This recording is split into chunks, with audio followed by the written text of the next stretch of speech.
欢迎来到热点新闻频道，请订阅并关注以获取最新资讯。方圆800米5集过后，徐凯演技如何？一场无台词表演说明一切。4月19日，电视剧《方圆800米》播出至第5集。我在对该剧的首篇剧评分析当中，论证了他在悬疑叙事上的巧妙，同时肯定了徐凯、邓恩熙等青年演员较为不错的演技表现力，认为他们已经成为了青年演员当中的实力派。这次的写实剧的表演转型是成功的。当然，首篇剧评分析当中对于演员们的演技论证只是只言片语，缺乏具体的桥段加持。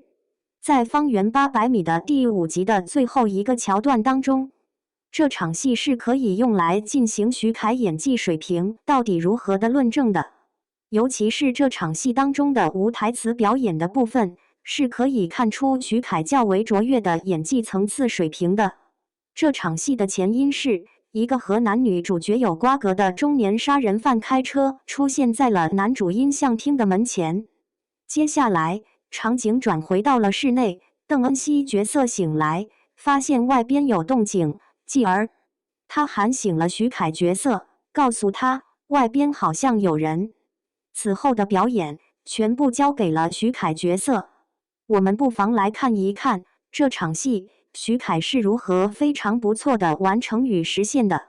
先说这场戏的整体要求，从徐凯角色起身到徐凯角色发现着火，整个这一段是没有角色台词的，需要演员通过自己的形体动作表演去制造一种紧张与恐怖的气氛。同时，这种气氛是需要升级的，而不是一成不变的。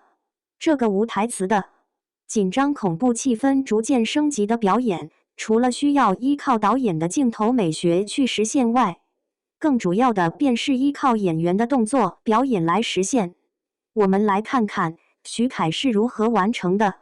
徐凯睁眼，果断看向外面，眼神当中带着凌厉。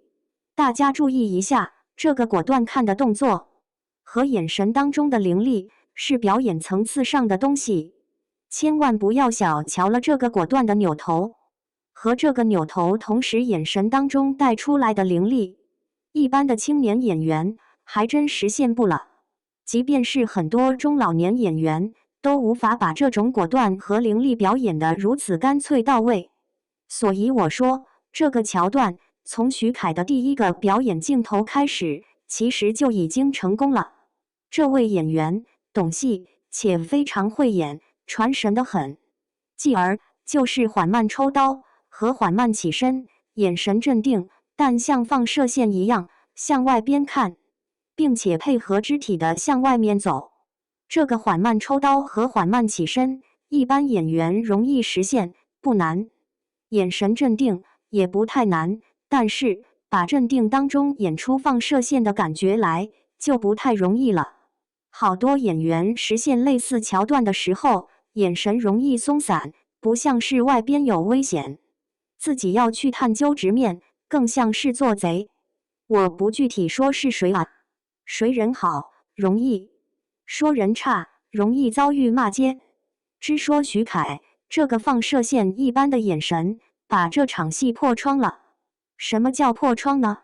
这场戏的镜头看似是拍徐凯角色，拍室内，实际上遇到了懂行的演员之后，他已经不是拍摄室内了，而是通过室内角色的反应去呈现室外，尤其是一个观众们看不到的室外。这个画面，演员的表演越是具备眼神上的放射性，就越容易实现镜头破窗。有些青年明星缺乏这个能力，眼神像做贼，就没办法实现镜头画面破窗感。镜头一转，徐凯角色持刀向外走，漫步，放射性眼睛向多个方向巡视。角色离开室内，开始来到室外。这个时候，紧张和恐怖感需要实现升级了。徐凯角色四处巡视，并未发现异样。而此刻，大家注意徐凯的眼神表演，他在放射性眼神的基础上，更增加了一层恐怖感。越是没有巡视出事情来，意味着越是有了更大的危险性。徐凯对于眼神恐怖性的升级实现非常到位。徐凯角色发现门口问题，持刀向前逼近，这个时候的眼神又是机警的，同时有了凶狠状，这是再次的紧张感升级。听到女友啊的声音，徐凯角色转身，眼睛当中的神色实现过渡，继而角色转身向女友方向冲。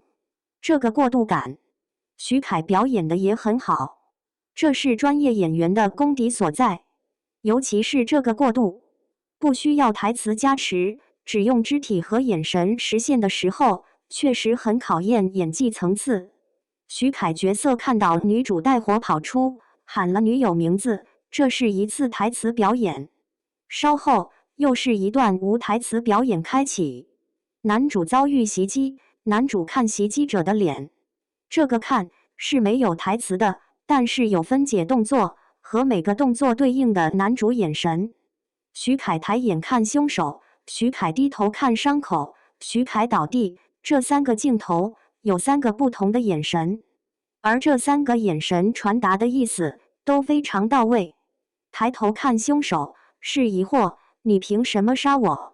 低头看伤口是无奈，刀子已经捅成这样了，没救了。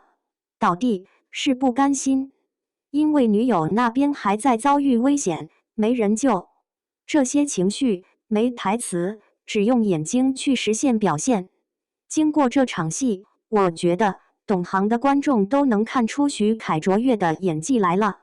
您觉得呢？